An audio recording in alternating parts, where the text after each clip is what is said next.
Uburusiya buri kuvuga ko Leta Zunze Ubumwe za Amerika zirimo kongera lisansi ku muriro yoherereza Ukraine rokete zirasa kure kurushaho. Naho ICC igiye gufungura i Kiev ibiro bizakora iperereza ku byaha by'intambara yo muri Ukraine. Ikibazo cy'ibura ry'ibinyampeke biri mu byo Perezida Macky Sall ateganya kuganiraho na Vladimir Putin. Izi nizo ngingo tugiye kugarukaho ku ntambara y'Uburusiya na Ukraine. Iyi ni Rise Up Media TV.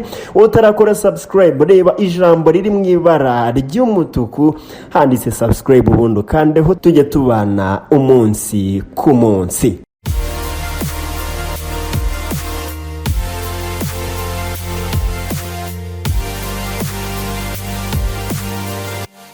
Uburusiya bwashinja Amerika gushaka kongera igihe cy'intambara muri Ukraine nyuma y'uko Perezida Joe Biden avuze ko azaha Ukraine misile nshya zirasa mu ntera ndende kurushaho. Umuvugizi wa Kremlin, ibiro bya Perezida w'Uburusiya Dmitry Peskov, yavuze ko Amerika ku bushake irimo kongera lisansi ku muriro kubera izo ntwaro igiye guha Ukraine. Yongeyeho ati intwaro nk'izo ntizitanga umusanzu ku bushake bw'ubuyobozi bwa Ukraine bwo gusubukura ibiganiro by'amahoro. Mu yandi makuru, Leta y'Ubudage yasezeranyije ko izoherereza Ukraine ubwirinzi bwo mu kirere. Chancellor Olaf Scholz yabwiye abadepite ko ubwirinzi bwa IRIS-T aribwo bugezweho cyane Ubudage bufite kandi ko buzafasha Ukraine kurinda umujyi wose ibitero by'indege z'Uburusiya. Minisitiri w'ububanyi n'amahanga w'Uburusiya Sergei Lavrov yamaganye iyo mfashanyo y'intwaro, anavuga ko itangazo rya Biden ryongereye ibyago by'uko igihugu cya gatatu cyinjira mu ntambara. Izo misile zirasa mu ntera ndende kurushaho nizo gufasha abasirikare ba Ukraine kurasa ku basirikare b'umwanzi mu buryo burushijeho guhamya kandi barasiye mu ntera ndende kurushaho.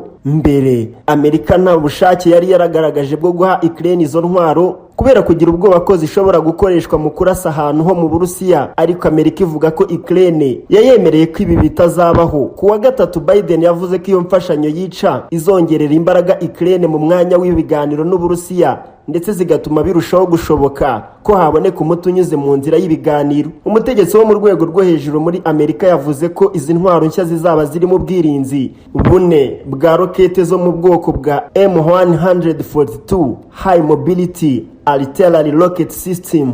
Dr. Colin, minisitiri wungirije w'ingabo za Amerika, yagize ati ubu n'uburyo burasaho bwoherejwe bugeza mu ntera ndende kurushaho, rero ku hantu hashakwa kuraswaho h'ingenzi cyane hatuma abasirikare ba Ukraine bagabanya gusumbirizwa ku rugamba. Dutekereza ko ubu buryo buzaba ingirakamaro cyane. Ubu buryo bushobora kurasa ibisasu bya misile byinshi cyarimwe ku hantu ho byohererejwe hagera ku ntera ya kilometero 70. Iyo ntera iruta kure aho imbunda za rutura Ukraine ifite kugeza ubu zishobora kugeza. Byemezwa ko bunahamya cyane kurusha misile Uburusiya bufite. Abategetsi bo mu biro bya Perezida wa Amerika White House bavuze ko bemeye gutanga izo ntwaro nyuma yo kwemererwa na Perezida wa Ukraine Volodymyr Zelensky ko zitazakoreshwa mu kurasa ku hantu h'imbere mu Burusiya. Kuwa gatatu Biden yanditse ati ntabwo tugiye kohereza Ukraine uburyo bwa rokete bushobora kurasa mu Burusiya. Zelensky yabyemeje mu kiganiro yagiranye n'itangazamakuru Newsmax cyo muri Amerika. Yagize ati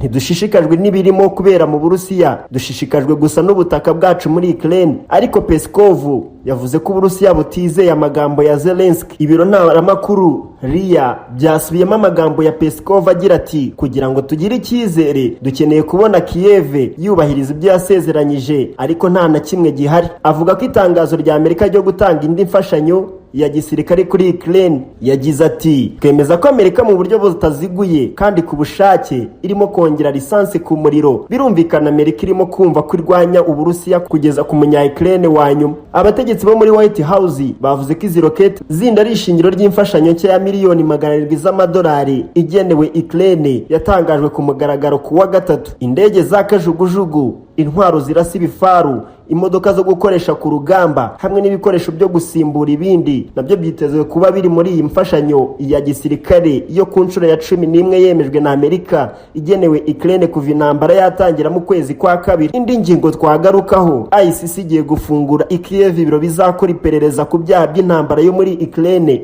Ibindi bihugu bitatu byiyunze ku itsinda ry'abakora iperereza ku byaha by'intambara muri Ukraine mu gihe urukiko mpuzamahanga mpanabyaha rwitegura gufungura ibiro muri Kiev. ku wa mbere no kuri uyu wa kabiri ushize abashinjacyaha baturutse muri Ukraine, Polonye, Lithuania no mu rukiko mpuzamahanga mpanabyaha ICC bahuriye ilahi kugira ngo baganire ku bijyanye n'iperereza ku byaha by'intambara bivugwa muri Ukraine. Iyi nama yabereye mu kigo cy'ubutwererane mu by'ubucamanza cy'ubumwe bw'ibihugu by'Uburayi Eurojust gihuza imirimo y'ubushinjacyaha. Estonia, Latvia na Slovakia byashyize umukono ku masezerano muri iyi nama y'iminsi ibiri yo kwinjiza Lithuania, Polonye na Ukraine mu itsinda ry'iperereza rizafasha mu guhuza ibimenyetso by'ubugizi bwa nabi bwakorewe muri Ukraine binyuze muri Eurojust nk'uko iyi nkuru dukesha Deutsche ivuga. Nyuma y'inama umushinjacyaha wa ICC Karim Khan yatangaje ko urukiko mpuzamahanga mpanabyaha rukora ibishoboka byose ngo rufungure ibiro i Kiev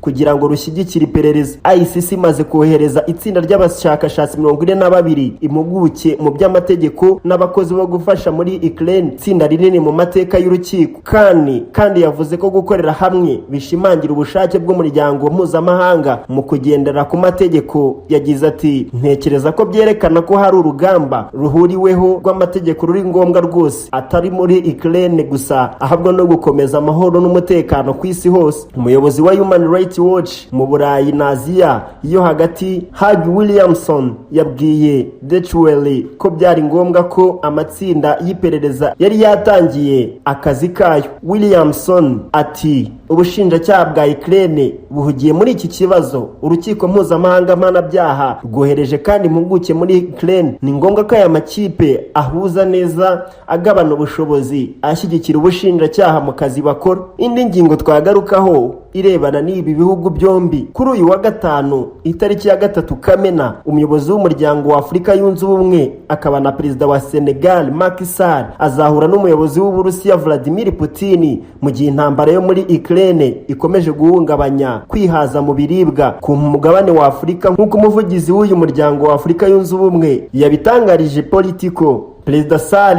na Musa Faki Mahamad, perezida wa komisiyo y'umuryango wa Afurika yunze ubumwe, baragera mu Burusiya kuri uyu wa kane bazahure na Putin ku wa gatanu. Uru ruzinduko rwateguwe mu rwego rw'ingufu za Afurika yunze ubumwe zo kugira uruhare mu guhosha intambara yo muri Ukraine ndetse no gusaba kurekura ububiko bw'ibinyampeke n'ifumbire. Ifungwa ryabyo ryagize ingaruka cyane ku bihugu bya Afurika nk'uko ibiro ntaramakuru bya Senegal bibitangaza. Kuri uyu wa gatatu ushize, perezida Macky Sall yinjiye mu nama y'akanama k'ibihugu by'i Burayi ku bijyanye no kwihaza mu biribwa. Abwira abayobozi b'umuryango w'ibihugu by'i Burayi binyuze muri video ko ikibazo cy'ibiribwa muri Afurika gikomeye kandi giteye ubwoba.